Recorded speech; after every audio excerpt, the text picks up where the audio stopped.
Hello.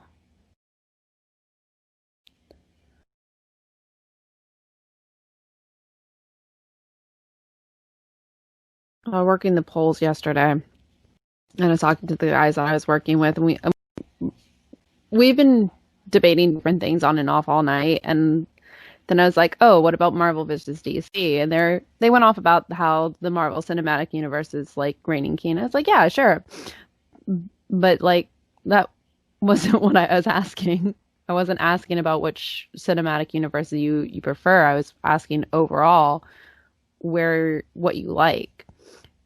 Um, Personally, mine's DC because I grew up with their cartoons and they've always reigned supreme in their cartoons and their animated movies. And the guys I was talking to is kind of stopped and it's like, oh yeah, that's true. Um, but and I was also mentioning how DC usually comes out with characters first. And then we got into a debate about like, oh, but what about this character versus this character? And so one of the guys was like, I got it. This one I have to win. Blue Beetle versus Spider-Man. And I was like, ooh, good one. I'm not sure when Blue Beetle came out, so we looked it up. And his reaction, I was like, ooh, you're gonna hate this. And I was like, Blue Beetle came out first. And he just like goes, no. It was just like really funny to me because I was like, my point stands. Without even meaning to, because he was so sure, just like he was sure about like Solomon Grundy and the Hulk, which nope, Solomon Grundy came out first, and he's like every time he tried to come up with something, it was just like nope, nope, nope. But yeah, that was one of the many debates I had yesterday with the people I was working with.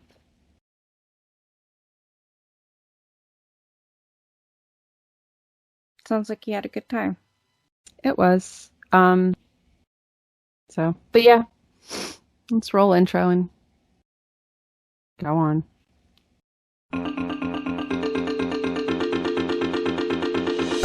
I'm Rebecca. And I'm Deanna. And we're the Halfwit Sisters.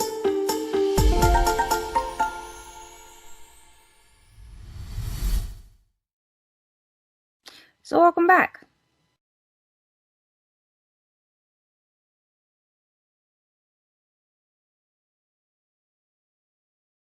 We should have the whole Marvel versus DC debate on another podcast.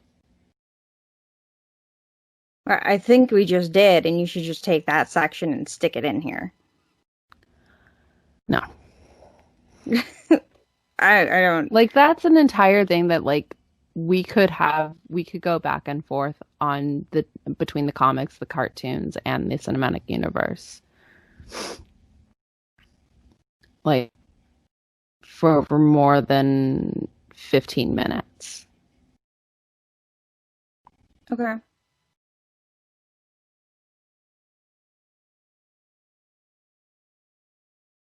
Okay. Yeah, we can do that. Well, let's recap last episode. We talked about body neutrality and radical self-acceptance, and things got really personal.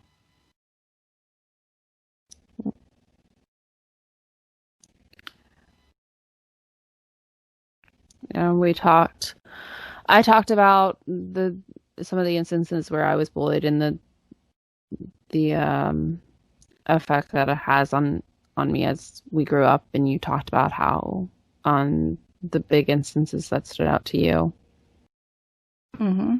Yeah. So if you want to see any of that, check out our last episode. Here's the pop-up.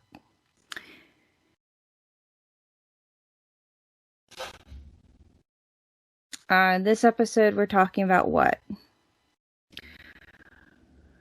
The reason you're mad. You've been mad the last week and a half. No, I've been mad much longer than that, but yeah. What do you want to talk about, though? I mean, I honestly don't have much to talk about. I can talk a little bit more about my experiences working at the poll this week. And the interesting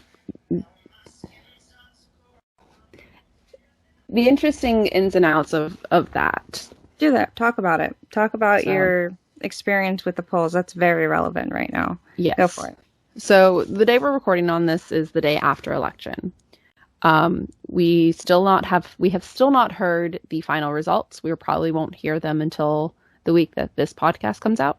The only thing that we're hearing about right now is a premature victory celebration by some particular person that's the color of a fruit, and an older gentleman that is one step in the grave. So, like, yeah. The projections say it's one person. Of course, the other one's like, nah, it's me. We'll see what the final tallies come to over the next week. It's next week, but the latest you'll hear it could go to is like December. Yeah. Which isn't uncommon.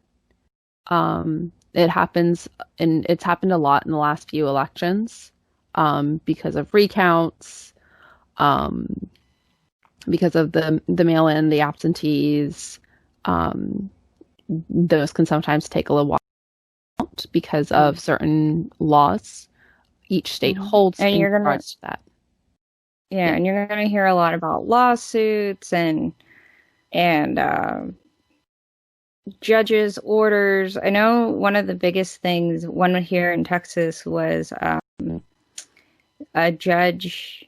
There was a movement to have some drive-through ballots thrown out. It was a huge number, 1,227 ballots that were done through drive-through voting, and a judge said no, those would be counted. So that's one thing. And another judge has ordered, I forget what county or where it was, but another judge has ordered that the law force side of USPS goes through some of the mail that hasn't been sorted and look through for mail-in ballots that haven't been found yet. Because there was earlier this year a big movement from some of the upper management sides of USPS to hinder the processing of mail-in ballots.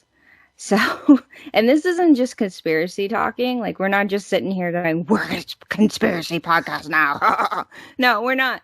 Like, this is legit what was happening. And, like, we were keeping an eye on it because that's just, like, what you do now as citizens of the United States to stay informed. Like, these were actual things that were going on. And we weren't talking on it. Did you just sneeze all over my power supply? Did you? This cat. It's not like a cute little, like, it's like ass snot all over the place, sneeze. Ugh. I might have to clean that. So nasty. So it was like, you keep an eye on this stuff, and it's honestly scary because there have been like really big moves to like either make the belief that some form of voting was fraudulent, which it's not been. Like, it's never been fraudulent, or that,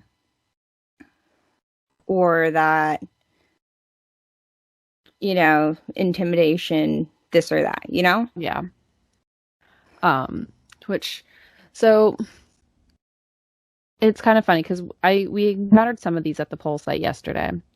And so let me go back a little ways into when I applied to be a poll worker, and take you through that into the election day. I had seen a TikTok. There was a big push for younger people to get out and become a poll worker, because especially during the time of 2020, a lot of the usual poll workers are elderly, and might not have felt comfortable signing up this year and being exposed to that many people. Younger people tend to have a better immune system and are able to do that, and all the shebang of that. So I was like, you know what, that's fine. I totally feel comfortable with that. I volunteered to work at a hospital during the height of March and April, where everything was going to pots. So I was like, I feel comfortable going and working at a poll site. Signed up, had to do training, 2 different types of training.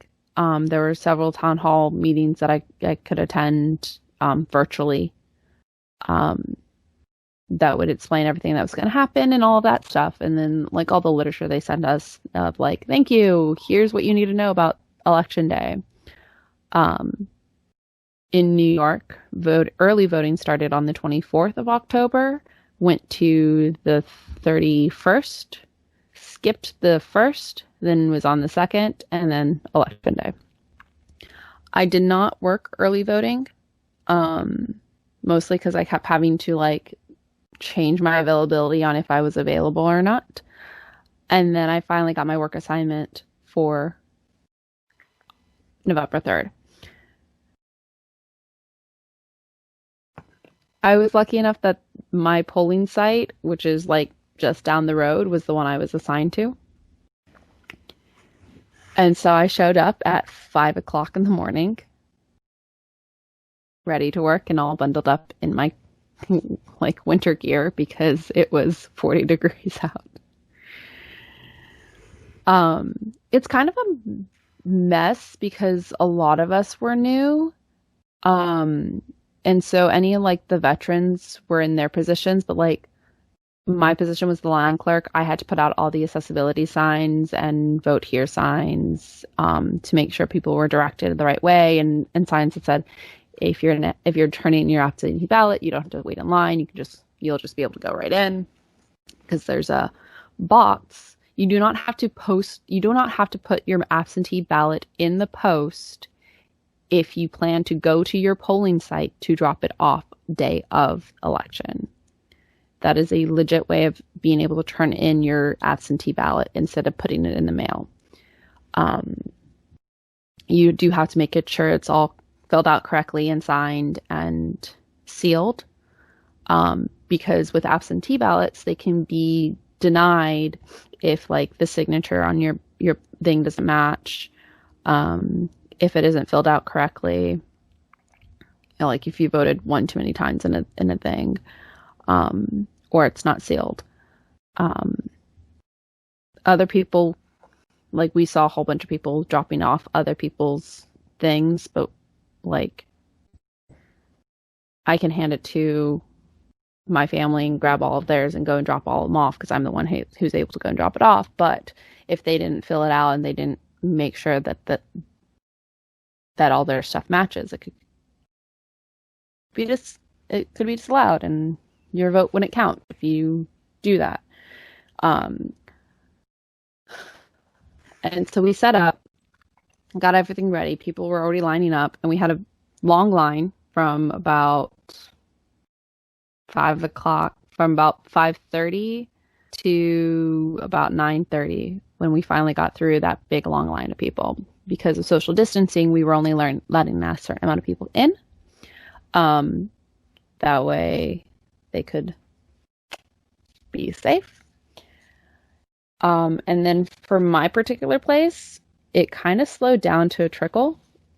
Like we'd have maybe like 5 people show up at once that were a family who were voting together. And then just 1 or 2, and then like no one, and then 1 or 2, and then a family would come in. Which made my job very easy, because I just had to make sure they had their identification out so that they could know where they were going, or their voter card out so that they knew where they were going.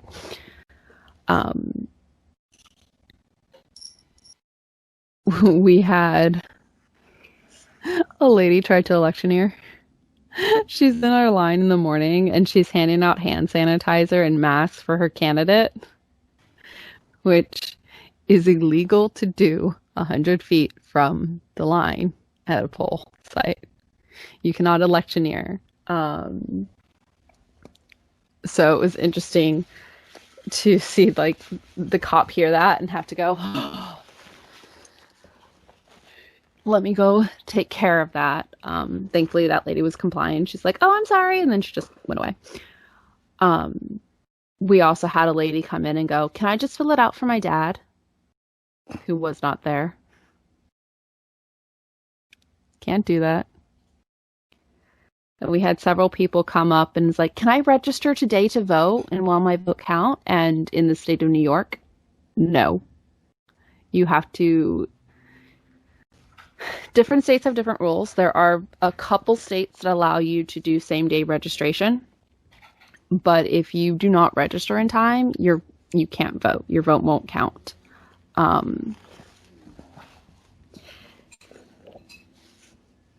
So it's just like they're coming in. It's like, but I'm here. I can vote. I was like, but you are not registered, and we don't do same day registration. And we had several people come in and be like, I don't know if I'm registered. Can we check? Yes, you can. Also, you can check online. Super easy Google search, but it was nice because we see people come in and out, and at the polling site you're not supposed to talk about like who you're voting for, or you definitely can't ask who people are voting for or ask them to vote for your candidate.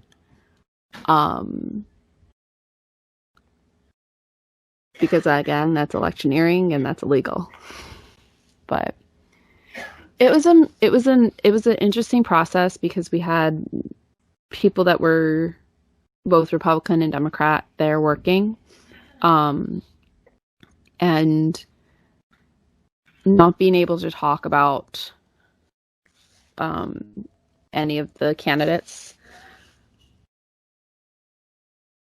It was nice to see everyone just like working together and making sure everything got done. Of course, when people would come in,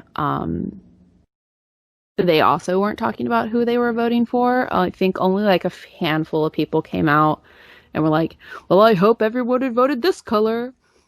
But it was nice to see everyone just like being really civil, because there's been a couple of fears in New York of like riots and protests and things happening. Yeah, Like, there's been like this talk of like civil war. yeah. But with who? Against who? Right? Yeah. I heard I had this conversation with a relative of ours. Right? They're like, there's gonna be a civil war too. And I was like, with who? Against who? A friend of mine that I talked with, they were like, it's going to be a civil war. And I was like, with who? And they're like, it's going to be against the black and the whites. And I was like, that's a race war, but like, why? Why would it be against the black and the whites?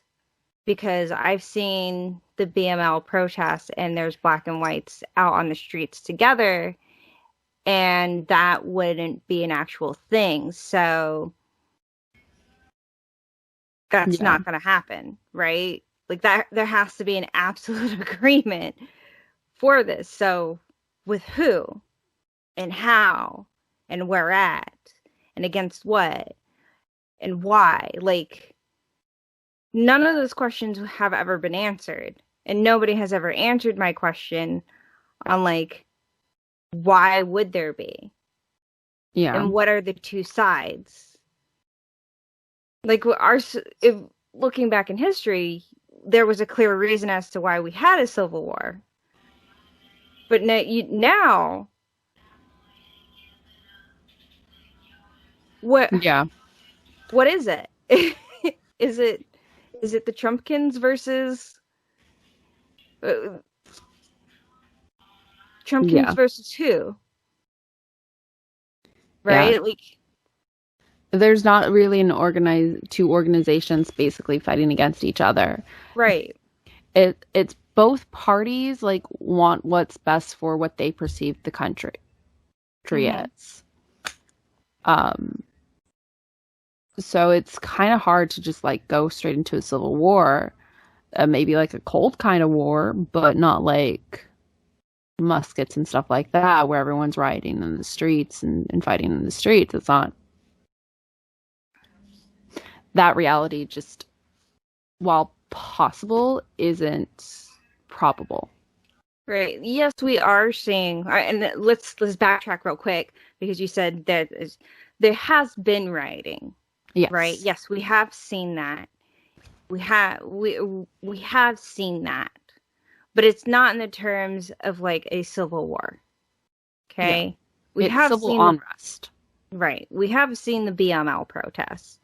We have seen what's happening uh in these areas, right? We have seen what these things, that happened with George Floyd, Breonna Taylor, those things. We have seen them. But that's not what's starting the Civil War, right? That is what has started the civil unrest and the protests about the systematic racism. Okay. I know we're about to have, because we do have some, strong relatives in our relatives that are like, Strongly oh, opinioned yes, relatives. we do. And I know we'll get some. Um, and friends, who don't entirely believe on that stuff too. But we're willing to have those conversations. I'll say that too now. We're willing to have those conversations with you. We are. Um, but that's what those protests have been about, right? And if they're not, and we're misunderstanding, feel free to educate us as well. 100%, right? So, but this talk of civil war, not really, haven't really been feeling that. Yeah. Anyways, keep going. But so yeah, so there was a lot of worry about that. Several people who knew I was working the polls were just like, please be safe. If anything happens, just get out of there.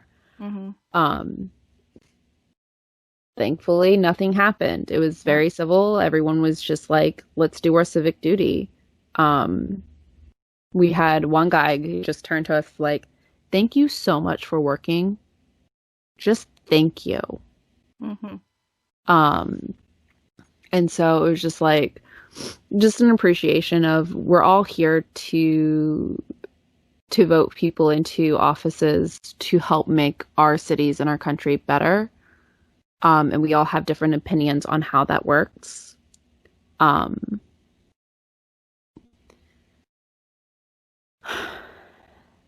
and yeah, at the end of the day, that's what they're hoping for. And yes, I am well aware of all what some of those things mean to other people. Mm-hmm. There's a reason I voted the way I did this year. Mm-hmm. I hate the two-party system, but I voted into it this year because it's so important. Yeah. Yeah. So, yeah, we're not, and I said this the last time too, we're not a political You podcast, say it but often.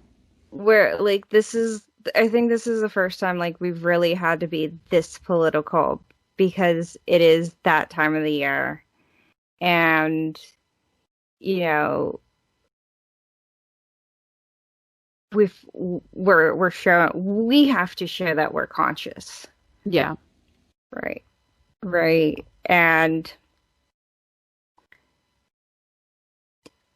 we've gone for a while now, not really talking on it. The only thing we've probably really talked on is just the TikTok drama, which has been like quick update on the TikTok drama. There's a case in court today, and there's a case in court on the 12th. Yes, but one of the cases that has come through was a case with three TikTok TikTokers who I forgot what it was about, but they managed to get a hold on the whole executive order that was going to shut down TikTok, and pretty much I forget what it was, but it was emergency something that prevents the shuttering of TikTok because it breaches our civil liberties. So that was something. I'll put it down in the description below. I'll find that article and put it back down in the description below so you guys can read it. It's really interesting what they used. Like, I didn't even know that act existed, to be honest. So it's really interesting that they found that and that they used that to really hold and push and draw to the fact that, because you said it too, like, President Trump was overstepping his boundaries. That act spoke to exactly how he was overstepping his boundaries. So we'll put that down in the description. I wish I could speak on it more, but it's not at the top of my mind. So I can't really call it out. So I'm glad 2020 seems to be the year where I just volunteer to put myself in 2 different jobs of helping my community. Yeah.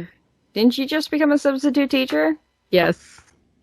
I'm waiting I just did the fingerprinting on Monday, so I just have to wait for the background check to come through, and I think I have to get a couple certificates, it seems like, but maybe not. I don't know. You have to at least have a certificate of teaching. Yeah, but I have a bachelor's degree, which instantly makes me desirable, because I swear this entire application for the substitute teacher was, hey, are you interested in being a substitute teacher? Hey, you got a bachelor's degree? Great, thank you. Come do fingerprinting. Maybe I should do that. I had some people that were like suggesting the same thing. Like, maybe you should go be a substitute teacher. Yeah. The only reason why I've never done is because I tutored in schools before, like inside schools, and like being in the classroom and seeing like how some of the teachers have had to like deal with some shit. Like some of those kids, I'll tell you a quick story about one kid. Okay. One of my tutoring jobs was to help children with disability with reading. Yes, dyslexic. I'm well aware, blind leading the blind. So I had to work with this one group of students, and there was this one little girl in there. And one day, I worked with them for about a month and a half. One day, my teacher pulls me, one of the teachers pulls me over, and they're like, Rebecca, we have some very concerning news. Have you been telling the students that they're stupid? And I'm like, excuse me? They're like, yes. Have you been telling the students that they're stupid or treating them badly? I was like, excuse me?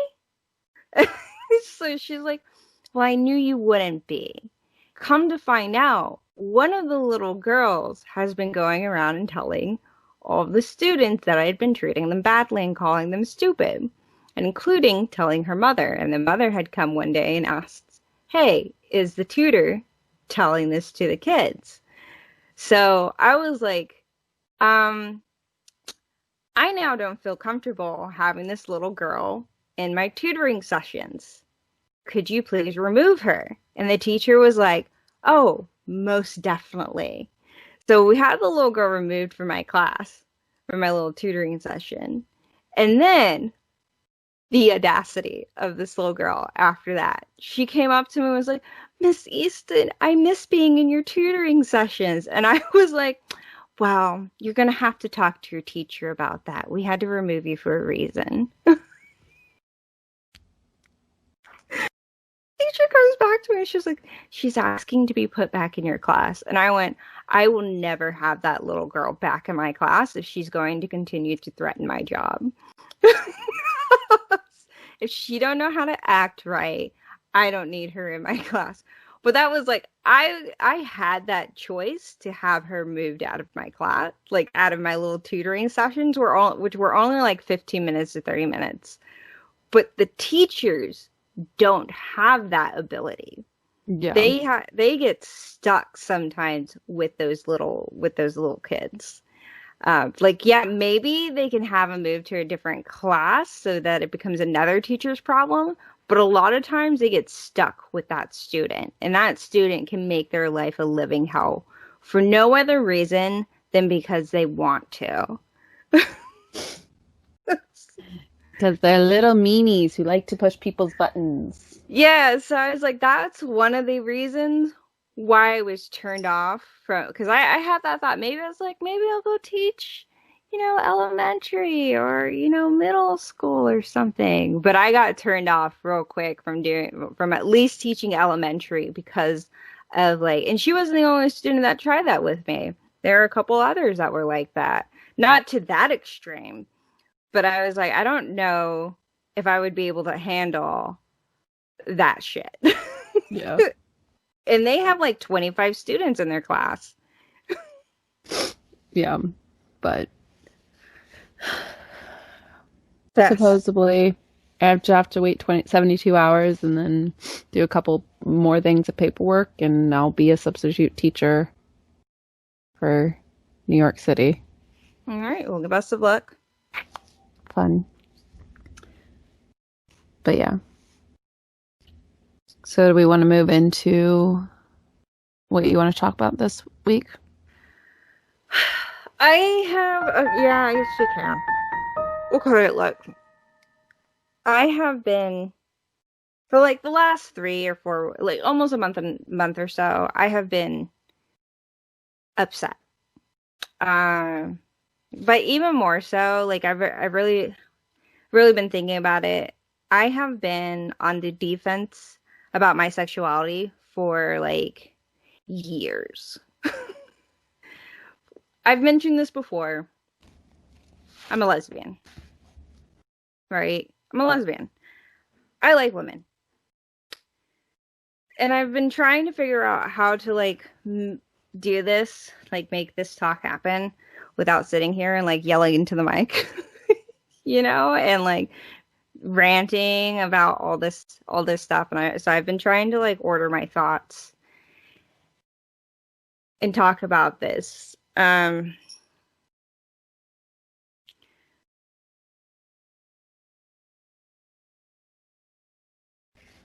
Without being like coming off as just like an angry person. Because I told you the other day, I've been like steaming, and definitely that's why like we've had to restart. We had started and then we had to restart because I definitely fucked us up. And our first thing here, like I'm very cognizant of the fact that I've been kind of rude. So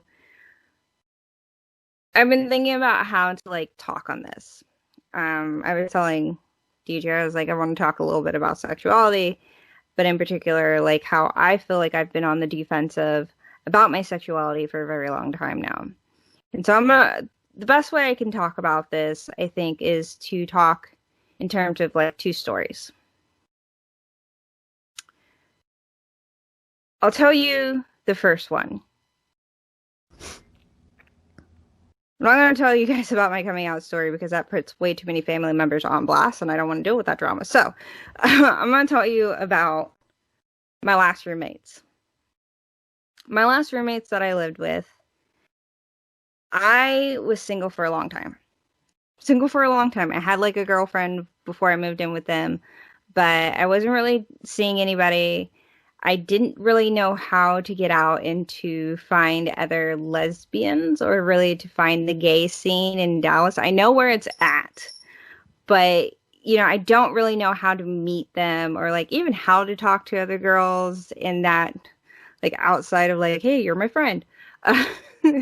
And like when I go on to like TikTok or other social media platforms, it seems to be a very common trend for a lot of LGBT plus people that they don't know how to like find each other sometimes. And even when they do, they don't know how to start cultivating a romantic relationship because it's not really something that's really talked on or taught to you, right? So I'm trying to figure this out because I only came out around the time that I was 25. And I'm still trying to figure this out. And I'm in my early just late 20s, early 30s. And while I'm living with my roommates, they say to me, "Are you sure you're not asexual?" I'm like, "What do you mean?" They go, "Well, because you're not dating anybody." I'm like, "Well, I don't really know where to go." They're like, "Well, you just need to get out there." I'm like, "Well, that doesn't really solve my problem because I've been out there. I've gone out there. I've been on dating sites. I'm continuously going out, right?" And then they're like, "Well, maybe you're just not dressed right." I'm like, what do you mean?" They're like, "Yeah, you don't look lesbian enough."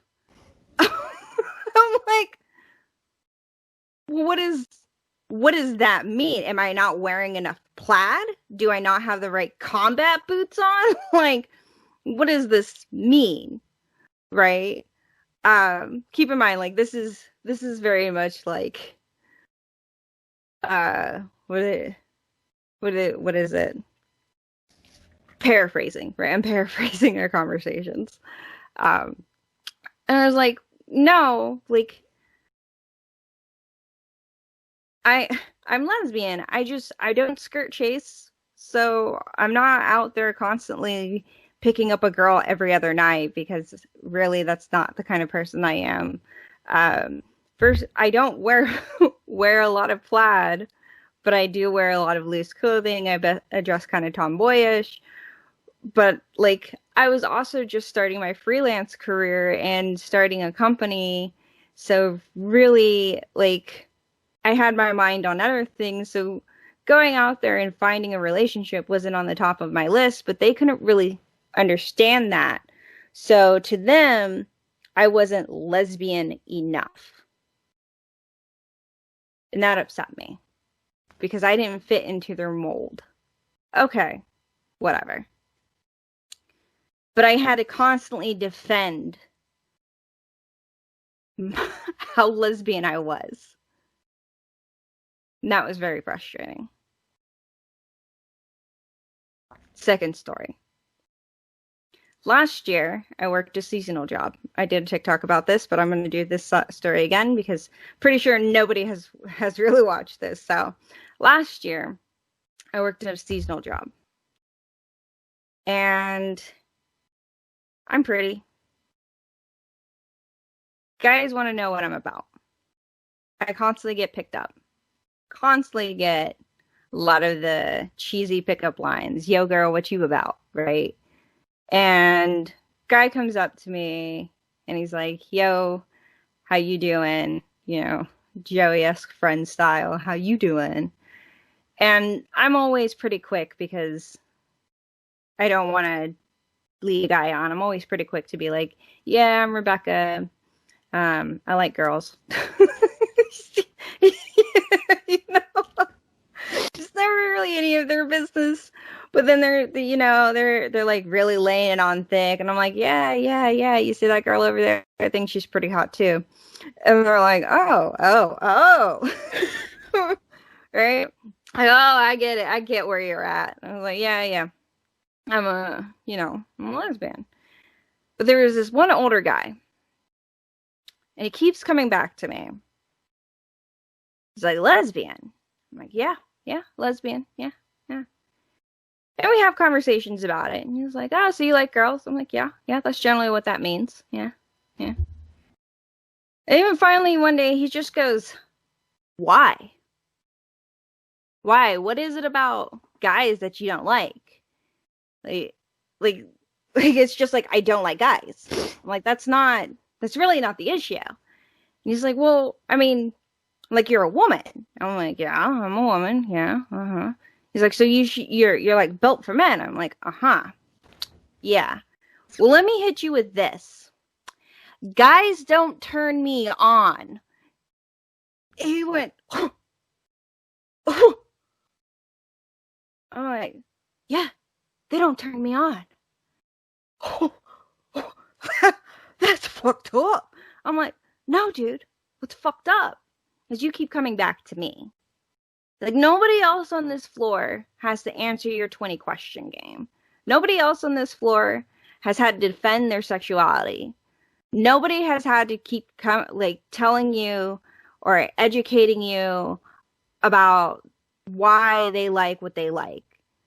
I've had to. And now the only way that I can get you to stop asking me questions is to tell you, guys don't turn me on, because that's the only way you understand sexually that I don't get a boner for you. Like, that's it. That's the only way for you to understand. He goes, Flash, yeah, no, that's true.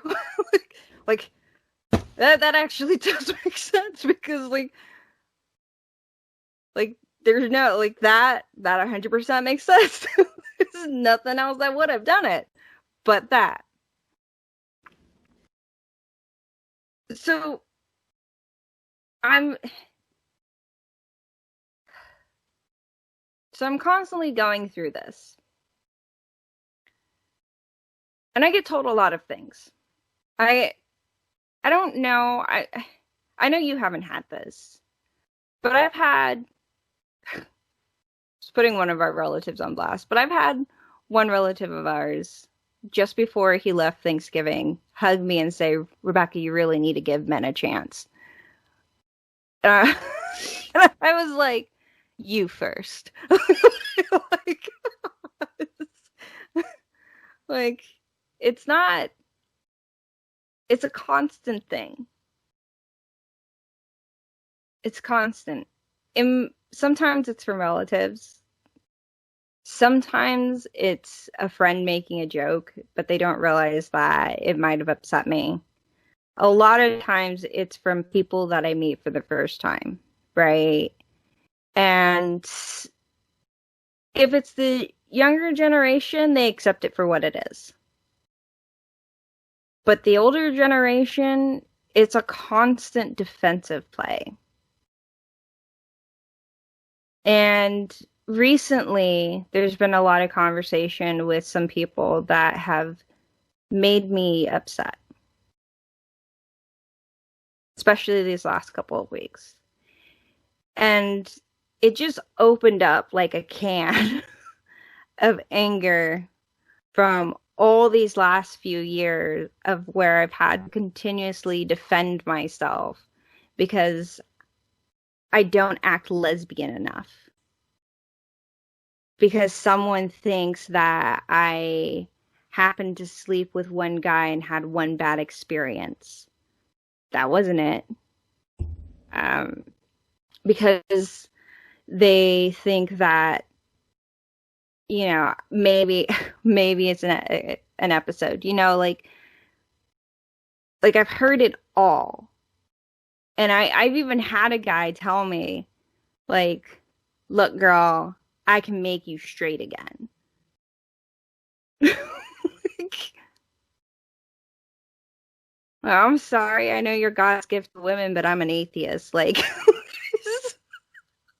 like, like you ain't Smith. Like, and so I don't know. I'm frequently told, and like I'm frequently told I don't look lesbian. And so I'm like a secret surprise. I'm like a Kinder egg. Like, you don't know what you're getting when you beat me.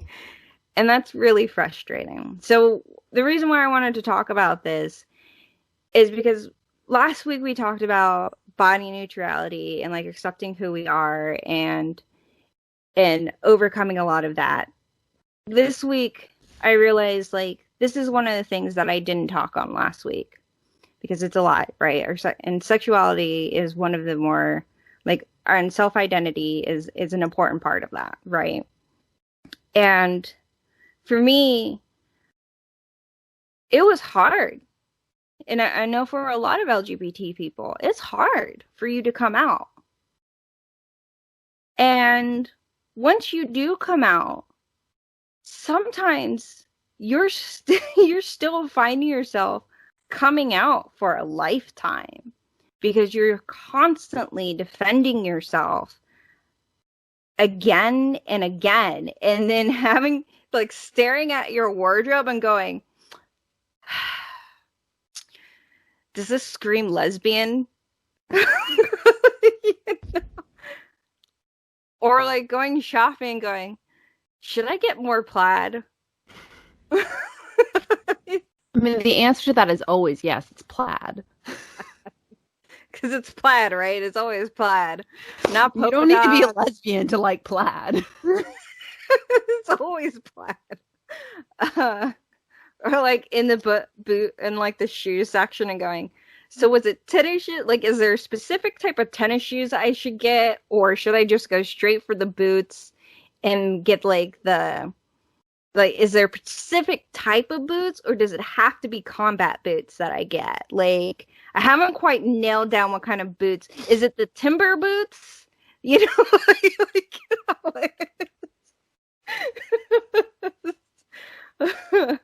so, you know, like it's a constant defense of yourself no matter what. And it can be frustrating. So, and for me, like, and that's why I told you, like, I'm steaming. And a friend, and I thought I was coming out of it this week, but then a friend said to me, Rebecca, as far as I'm concerned, you're asexual. It was like, excuse me? It's like, yeah, you haven't had a girlfriend in like all the time that I've known you. And I'm like, first of all, it ain't your goddamn business about who I bring to bed. Second of all, you haven't known me, and we haven't seen each other in like a year and a half, but I have had a girlfriend. We broke up recently, but I have had a girlfriend.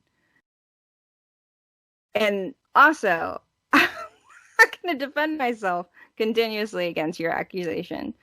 So keep that shit quiet. Like, just, ugh. The lack of a relationship does not change my sexuality. Yeah. So yes, I wanted to bring this up. One, because I wanted to let go of a lot of this anger. Two, because I wanted to share that this is still a thing that I'm constantly combating. Constantly.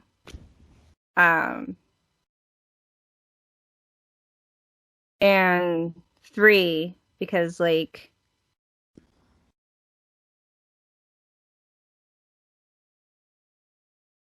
I want to tell stories about LGBT plus people. And I'm told sometimes not to. Because they don't want to see it. Because it's not mainstream enough. Because it might alienate me.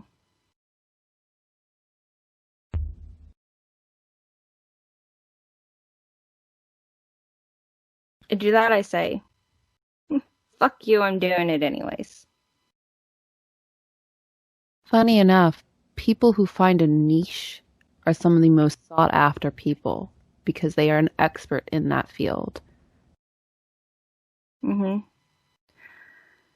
So if you're writing in that certain genre to tell those stories and they're good stories, people will seek them out. Right. So it feels like I'm doing another coming out here. Another coming out here. And I would love to tell you about my coming out story, but it's nothing any spectacular. And honestly, it puts a couple family members on blast that I don't want to put on blast. So I'm not gonna do a coming out story So if you ask about it, I'm sorry, I'm not going to tell you about how I came out. I put some family on blast that just don't need to be put on blast. So that's not going to happen. But what I can tell you is that, I feel a lot better. And I feel like this was very therapeutic because I really wanted to do this. So thank you for letting me have my little soapbox and do this part. And here's what I love to see in our comment sections down below. Tell us the crazy stories you saw if you went and did any voting today. Yeah. Or any voting during because I think they said early voting was probably the biggest early voting they had ever seen in decades. Yeah. One of the guys I had been talking to said he was processing like 2,000 people every day. Right. Tell us if you did early voting and how long it took you to get through, because I think some people said they did almost 11-hour wait or something like that. Ouch. Yeah, like there were crazy wait times. Another thing, if you have questions about LGBT, anything like that you want to ask, put it down in the comment section below. I'm more than happy to answer them. I spent a lot of time learning about that because I want to do good representation in a lot of the stuff that I write. That's a reason why I'm spending a lot of time reading up on non-binary. What is it? Non-binary. The other one. No, this is embarrassing. Gender fluid, non-binary, gender fluid, even transgender characters right now. So if you want to talk or have a conversation, put that stuff down in the comment section below, and you know what to do. Like, subscribe, hit that little bell icon, and turn on all notifications so you're notified every time we post a new video. And of course, in our description section, any of our resources that we have is going to be down there in our honorable mention section. And we will see you next time. Bye.